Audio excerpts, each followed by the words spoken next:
தேர்தல் நடத்தை விதிமுறைகள் விலக்கிக் கொண்ட பின்னர் சென்னை மாநகராட்சி மாமன்ற கூட்டம் தொடங்கியிருக்கிறது.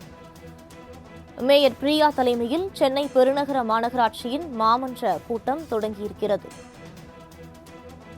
இது தொடர்பான கூடுதல் விவரங்களை வழங்குவதற்காக செய்தியாளர் மணிகண்டன் இணைப்பில் இருக்கிறார். வணக்கம் மணிகண்டன், விவரங்களை பதிவு பண்ணலாம்.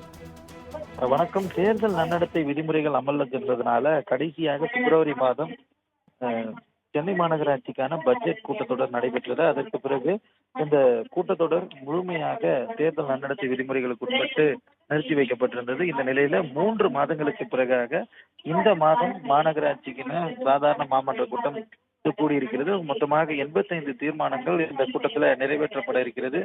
மாடுகளுக்கு உரிமையாளர்கள் லைசன்ஸ் வாங்குவது, அதாவது உரிமம் வாங்குவது உள்ளிட்ட முக்கியமான தீர்மானங்கள் இந்த மாமன்ற கூட்டத்தின் மூலமாக நிறைவேற்றப்பட இருக்கிறது. 3 மாதங்களுக்கு பிறகு நடைபெறும் மாமன்ற கூட்டம் என்பதால அனைத்து மாமன்ற உறுப்பினர்களும் மாமன்ற கூட்டத்தில் கலந்து கொள்வதற்காக வருகை தந்திருக்கின்றனர்.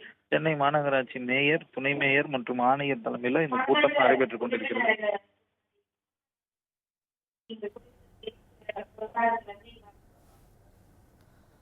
விரிவான விவரங்களுக்கு நன்றி மணிகண்டன்.